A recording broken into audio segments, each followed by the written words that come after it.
Basically this lecture is regarding the collision. और बेटा जब हम कॉल्यूशन की बात करते हैं तो आपको दो तीन चीज़ें जो विशेष तौर पे याद रखनी है कि कॉल्यूशन क्या होता है।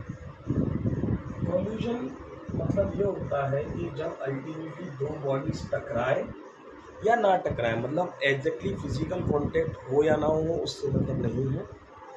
बस ये जरूर होगा कि एक के कारण दूसरे का पाथ अगर बदल जाए। जैसे जब दो चार्जेस आते हैं, एक रुका हुआ चार्ज एक दूसरा चार्ज आ रहा है, दोनों पॉजिटिव चार्ज हैं तो दोनों रिपेल करेंगे, एक समय बाद उसका डायरेक्शन बदल जाएगा, कांटेक्ट नहीं हुआ। दो पत्थर आएंगे, टकराए और फिर चेंज हुआ।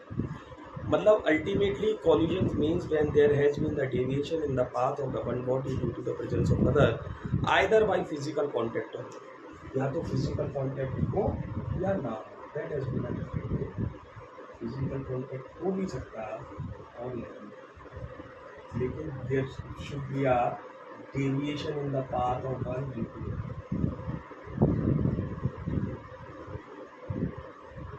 डेविएशन। ये हो गया आपका।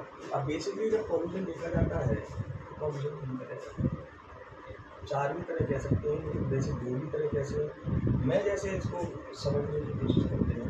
One is called perfectly elastic,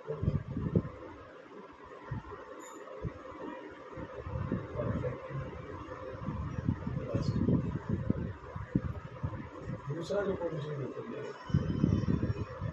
that is inelastic,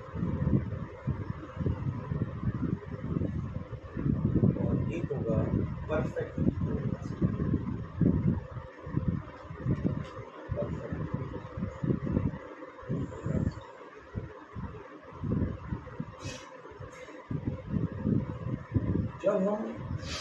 जब हम परफेक्टली इलास्टिक, जैसे मैं आपको प्रैक्टिकल एग्जांपल बताता हूँ। एक बॉल है और एक अर्थ है, दो बॉडीज होगी। एक बॉल मैंने 10 मीटर ऊपर से फेंकी, अर्थ सरफेस तक गई, टकरा के अर्थ सरफेस से वापस आई, पूरा 10 मीटर वापस आई, परफेक्ट इलास्टिक। 10 मीटर से फेंकी, सिर्फ 10 मीटर से फेंकी, टकराई, 4 मीटर वापस आई, पूरी वापस नहीं है। इन इलास्टिक 10 मीटर से फेंकी, अर्थ से टच हुई, थोड़ा भी ऊपर नहीं, it stick with earth, perfectly in elastic.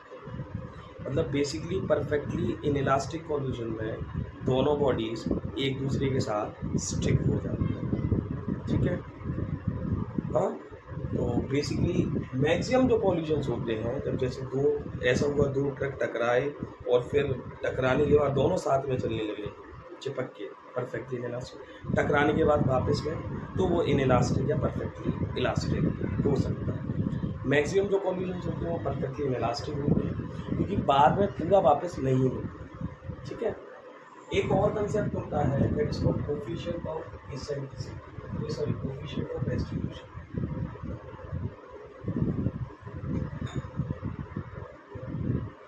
Coefficient of distribution को ठीक से शो किया जाता है, ठीक है। कोफिशिएंट ऑफ डिस्ट्रीब्यूशन क्या होता है कि आगे बताऊंगा। आपको जो याद रखना है कि अगर परफेक्टली इलास्टिक कॉल्यूशन हो रहा है तो उसका कोफिशिएंट ऑफ डिस्ट्रीब्यूशन होगा। इनइलास्टिक कॉल्यूशन के लिए जो ई है वो 0 और 1 के बीच में लिखा है, और परफेक्टली इनइलास्टिक के लिए कोफिशिएंट ऑफ डिस्ट्रीब्यूशन 0। इसके बाद एक चीज़ और जो समझनी है कि अगर परफेक्टली इलास्टिक कॉल्यूशन हो रहा है तो टक्कर होगी दो बॉडीज़ के बीच होगी, तो एक इनिशियल मोमेंटम होगा और एक फिर आपका फाइनल मोमेंटम। टक्कर के पहले मोमेंटम बॉडीज़ दोनों का और फिर टक्कर के बाद। तो जब परफेक्टली इलास्टिक कॉल्यूशन होता है तो आपका जो मोमेंटम है वो कंजर्व मोमेंटम। इनइलास्टिक हो चाहे परफेक्टली इनइलास्टिक हो, इसमें अगर देखें हम कि मोमेंटम का क्या होता है, तो मोमेंटम तो चाहे इलास्टिक कॉल्यूशन हो चाहे इनइलास्टिक कॉल्यूशन हो, मोमेंटम हर केस में कंजर्व, काइनेटिक एनर्जी का कंजर्वेशन करता है। जब इलास्टिक कॉल्यूशन होता है तो टक्कर के पहले जो दोनों बॉडीज की काइनेटिक एनर्जी थी और टक्कर के बाद वो सेम रहेगी, मतलब काइनेटिक एनर्जी बन जाए। लेकिन इनइलास्टिक कॉल्यूशन में काइनेटिक एनर्जी कंजर्व नहीं, कंजर्व नहीं, नॉट कंजर्व। मतलब या तो ऐसा होगा कि इनिशियली काइनेटिक एनर्जी ज़्यादा थी और टक्कर के बाद काइनेटिक एनर्जी कम हो जाएगी। ऐसा भी हो सकता है इनिशियली कम थी और ज़्यादा हो गई, ये लेकिन कम होता है। मेन ये होता है जैसे दो चीज़ें टकराई, जैसे मैंने एक बॉल 10 मीटर से फेंकी थी, अर्थ से टकराने के बाद वो सिर्फ 4 मीटर तक वापस आ गई इन इलास्टिक, और अगर रुकी रह गई, आई नहीं वापस, again in elastic collision. Kinetic energy देखो, आपने जो पोटेंशियल ऊपर दी थी पूरी नीचे काइनेटिक में कन्वर्ट हुई, टकराने के बाद आई ही नहीं या कम आई, मतलब टकराने के बाद जो काइनेटिक एनर्जी बची वो कम हो चुकी है, लॉस ऑफ काइनेटिक एनर्जी। तो ये जाती कहाँ है? अल्टीमेटली इनिशियल काइनेटिक ज़्यादा थी, मान लीजिए बाद में कम हो गई तो लॉसेस हो गए, कहाँ गई? इन फॉर्म, अदर फॉर्म में कन्वर्ट हो गई। जब बॉल आप बार बार डिबल करते हैं तो हीट के फॉर्म में, साउंड, हीट और साउंड में, ठीक है, वहाँ लॉस हो जाता है। इसलिए इन इलास्टिक कॉल्यूशन में आपका काइनेटिक एनर्जी। तीसरी चीज़, थर्ड से टोटल एनर्जी। देखिए, चाहे इलास्टिक कॉल्यूशन हो चाहे इन इलास्टिक कॉल्यूशन हो, टोटल एनर्जी दोनों में कंजर्व रहेगी। यहाँ पर टोटल एनर्जी क्यों कंजर्व रहेगी? क्योंकि काइनेटिक एनर्जी कंजर्व नहीं है, अदर फॉर्म में कन्वर्ट हो गया। 100 जूल इनिशियल काइनेटिक थी तो 100 जूल ही रहेगी टोटल फाइनली, मतलब टक्कर के बाद भी 100 रहेगी, बस वो अलग है कि काइनेटिक कम हो गई, दूसरे फॉर्म में कन्वर्ट हो गई। तो अल्टीमेटली इसमें तीनों चीज़ें कंजर्व रहती है, इसमें मोमेंटम और टोटल एनर्जी रहती है, सिर्फ काइनेटिक एनर्जी कंजर्व नहीं रहती है जब हम in elastic collision. This is basically elastic and in elastic collision, ठीक है। इसमें अब जो सबसे ज़्यादा डेरिवेशन स्कूल्स में पूछा जाता है वो है परफेक्टली इलास्टिक कॉल्यूशन। जब आप देखते हैं, अब देखिए कॉल्यूशन इलास्टिक और इन इलास्टिक होगा, पहली चीज़। इसके बाद जो दूसरी चीज़ यहाँ पर आएगी तो ये आएगा कि कॉल्यूशन दो तरीके से हो सकता है। दो तरीके से कैसे, ये समझो। जैसे मान लीजिए हमने ये हो रहा है और ये इलास्टिक कॉल्यूशन ही हो रहा है, दो चीज़ें टकराई, ऐसे जा रही थी एक्स एक्सिस में, टकराने के बाद भी एक्स एक्सिस में गई, सिर्फ एक ही एक्सिस में है, one dimension, that is called elastic collision in one dimension, या इन इलास्टिक कॉल्यूशन भी वन डायमेंशन। लेकिन ऐसा हुआ कि परफेक्टली एग्जैक्टली ऐसे नहीं हुआ, कुछ टेढ़ा लगा, थोड़ा ऐसे ऐसे हुआ, ये था ऐसे हुआ, टकराने के बाद ये यहाँ चली गई, ये यहाँ चली गई। मतलब अल्टीमेटली अगर ऐसा होगा कि दो चीज़ें टकराई और टकराने के बाद ये यहाँ भागे, ये यहाँ भागे, बंडी है क्या? नहीं, एक्स और वाई दोनों में चल रहा है, तो 2D। तो 1D में भी हो सकता है कोई सा कॉल्यूशन, 2D में भी। इलास्टिक कॉल्यूशन 1D में हो सकता है, इन इलास्टिक भी हो सकता है। इन इलास्टिक कॉल्यूशन 2D में भी हो सकता है, इन इलास्टिक होता है। तो सबसे इम्पोर्टेंट जो है वो है elastic collision in one dimension, और हम उसका डेफिनेशन देखेंगे। हेडिंग है इलास्टिक कॉल्यूशन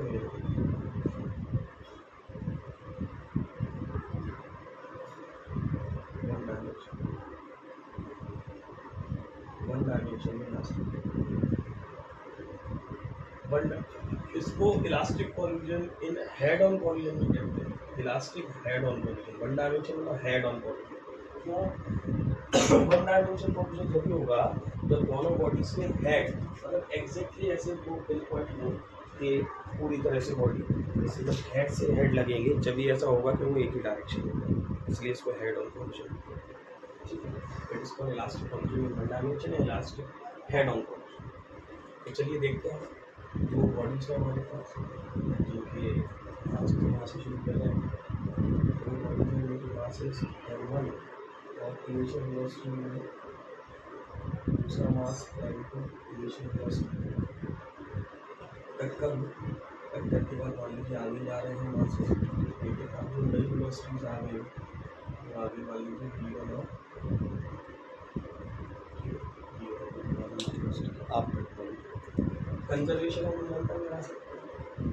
तो सबसे पहले है conservation of momentum.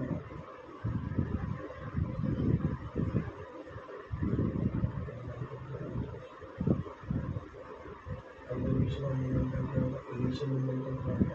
M1 plus M2, दूसरे M1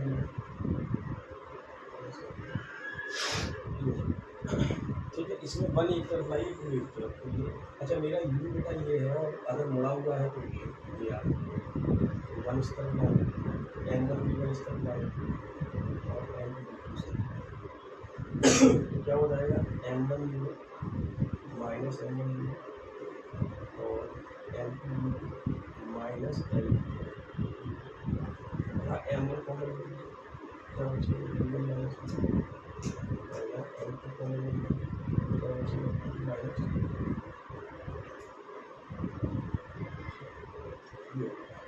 ये कंजर्वेशन ऑफ मोमेंटम से वाली इसको क्वेश्चन है। अब conservation of kinetic energy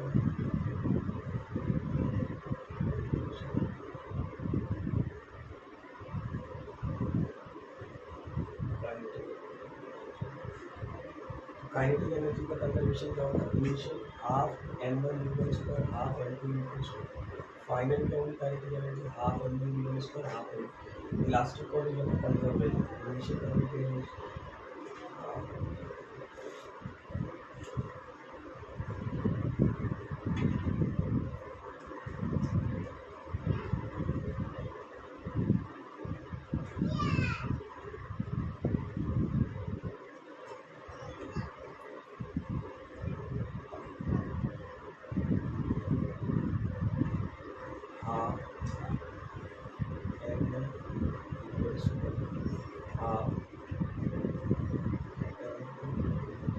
final value half m1 square plus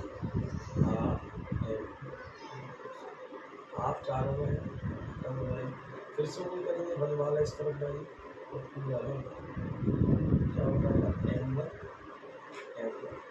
u1 square minus common value square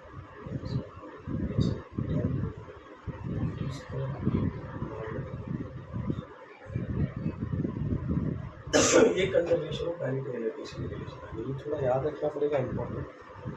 इसके बाद एक काम करते हैं इक्वेशन 2 को वन से क्या आएगा टू क्या है m1 u1 square minus m2 u2 square minus divide करिए m1 माइनस डिवाइड बाय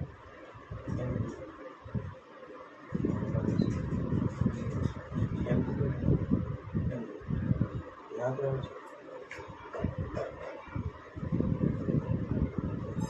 यही बात स्टॉप करें इसको a plus B into A minus B a plus B one plus B minus B one minus divide by B one minus इसको लिख सकते हैं v2 plus और v2 माइनस डिवाइडेड बाय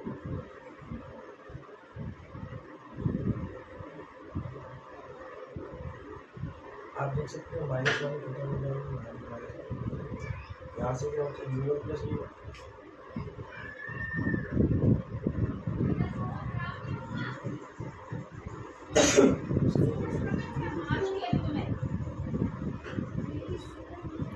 एक तरफ लाइए बी एक तरफ तो यू इस तरफ लाइए क्या हो जाएगा u1 माइनस और ये एक रिजल्ट है यहाँ तक भी कभी कभी कुछ लोग बात करते हैं what is u1 minus u2 इसको हम कहते हैं रिलेटिव वेलोसिटी ऑफ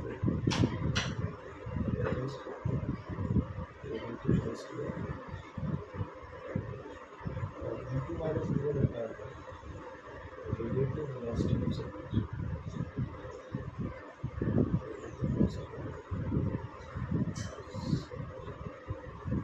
जैसे समझिए जैसे दो बॉडीज थी u1 u2 की वेलोसिटी थी तो जैसे ये आया और ये टकराया तो u1 इसकी वेलोसिटी m1 की v1 ज़्यादा है u2 से जब ये तो टक्कर होगी तो ये पास आने की वेलोसिटी है u1 minus that is relative velocity of approach. लेकिन टक्कर के बाद क्या हुआ जैसे टक्कर होगी तो नई वेलोसिटी v1 v2 आगे और ये दूर होती चले जाएंगे तो v3 माइनस v1 कैसे करेगा रिलेटिव वेलोसिटी ऑफ सेपरेशन। तो आपको जो एक चीज़ याद रखनी है कि जब हमारा elastic collision in one dimension होता है तो relative velocity of approach divide by मतलब रिलेटिव वेलोसिटी ऑफ अप्रोच और रिलेटिव वेलोसिटी ऑफ सेपरेशन दोनों बराबर है। ठीक है इसके बाद ये प्रूव करने को कभी कभी आ जाता है कि elastic collision in one case अच्छा जो ई बताएं तो कोफिशिएंट ऑफ डिस्ट्रीब्यूशन इसका फॉर्मूला ये होता है V का फॉर्मूला होता है relative velocity of separation divided by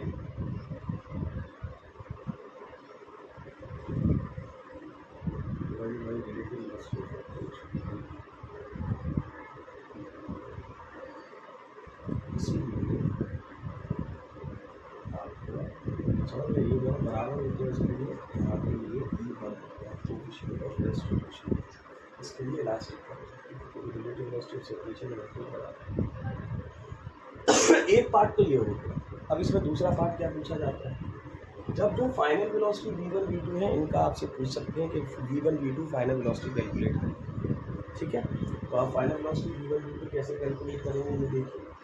आपकी जो फाइनल वेलोसिटी है वो V1 V2 है, तो ये जो इक्वेशन 3 दिख रही है आपको U1 minus V2 minus V1, यहाँ से अगर मुझे V1 निकालना है, मुझे अल्टीमेटली V1 V2 दोनों कैलकुलेट करना है, तो अगर V1 निकालना है तो मैं V2 की वैल्यू यहाँ से निकाल के इक्वेशन नंबर को करूँगा। तो हमारा नेक्स्ट काम जो है वो समझिए क्या है, टू कैलकुलेट V1, हमें V1 तो V1 निकालने के लिए हम क्या करेंगे, इक्वेशन 3 से V2 की वैल्यू इक्वेशन 1 में कंजर्वेशन होगी, और जब V2 निकालने की बात आएगी तो फिर V1 की वैल्यू वहाँ पर कर देंगे। तो जब V1 निकालना है तो V2 निकालना है, V2 क्या आएगा इक्वेशन 3 से, इक्वेशन 3 से V2 क्या आएगा, V1 इस तरफ आ जाएगा, V2 हो जाएगा V1 माइनस V2 और प्लस इक्वेशन नंबर जो V2 की वैल्यू आई वो उसको कहाँ पुट कर देंगे बेटा, इक्वेशन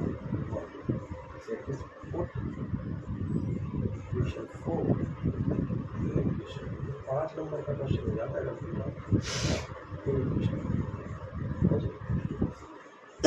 चलिए V2 की वैल्यू इक्वेशन नंबर क्या आएगी, M1 V1 minus M2 V2 minus V2 कितना है V1 माइनस माइनस।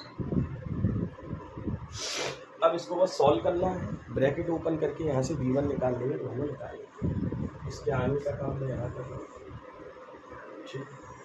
तो यहाँ ब्रैकेट ओपन करते हैं, क्या बचेगा, यहाँ बचेगा M1 V1 माइनस M1, यहाँ देखिए V2 दो बार आ रहा है माइनस V2 यहाँ पर बचेगा M2 क्या है V1 minus 2V2 plus V1, इसका भी ब्रैकेट ओपन करिए M1 minus M2 minus M2 minus 2M2 और प्लस M2। इसके बाद आपको क्या कैलकुलेट करना है, V1 जहाँ V1 तो V1 एक तरफ देखिए कॉमन ले लीजिए, तो ये देखो ये माइनस वाला है इस तरफ ले जाओ, इसको तो प्लस वाला हो जाएगा, और ये जो दोनों वैल्यू से इनको इस तरफ तो दोनों से V1 M2 पहले से है, ये माइनस का उस तरफ जाएगा प्लस का हो जाएगा M1 इक्वल्स टू, यहाँ पहले से क्या है M1 ये दोनों टर्म और आ जाएगी तो माइनस का M2 और ये माइनस का उस तरफ जाएगा प्लस का M2। इसके बाद छोड़ दिया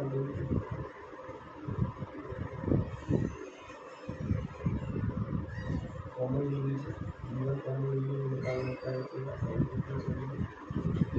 यहाँ इन दोनों में V1 कॉमन आ रहा है तो क्या बचेगा M1 minus M2 V1 common, बस V1 निकालना है, इसको डिवाइड नहीं कर दीजिए, क्या हो जाएगा M1 minus M2 plus 2M2 M1 plus M2 का इससे भी डिवाइड करेंगे, इससे भी डिवाइड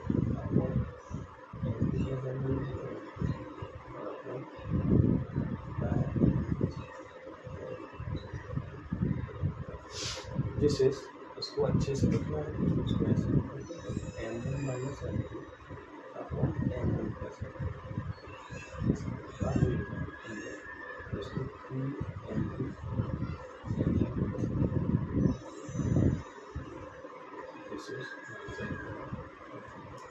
सेम तरीके से ये कभी कभी पूछ लेते हैं V1 V2। देखो V1 अगर आपको निकालना है तो मैंने बताया आपको इक्वेशन 3 से अगर V1 निकालना है तो V2 की वैल्यू पुट कर दीजिए, इक्वेशन 1 में आ जाए। अब अगर V2 निकालना है तो V2 निकालना है तो यहाँ से V1 की वैल्यू निकालिए, V2 आपको निकालना है सॉरी, तो यहाँ से हाँ V1 की वैल्यू निकालिए। V1 क्या आएगा माइनस V1 है, पहले प्लस V1 बना के आप वैल्यू निकालिए, फिर इक्वेशन 1 में रखेंगे तो V2 आ जाएगा। नहीं तो एक ट्रिक है, ये जो रिजल्ट आया V1 का, इससे मैं आपको सीधा रिजल्ट V2 का बता सकता हूँ कैसे आया। 1 की जगह आपने 2 किया, यहाँ पर भी इंटरचेंज कर दीजिए, 1 की जगह 2 किया तो यहाँ पर भी सबको इंटरचेंज कर दीजिए। M1 की जगह क्या हो जाएगा M2, M2 की जगह M1 प्लस V1 की जगह प्लस, इसमें भी ऐसे होगा 2M1 V1 अपॉन M1 ये आ गया आपका। तो अगर आपने एक रीजन निकाल लिया तो दूसरा आप अपने आप निकाल सकते हैं, इसमें कोई दिक्कत नहीं है।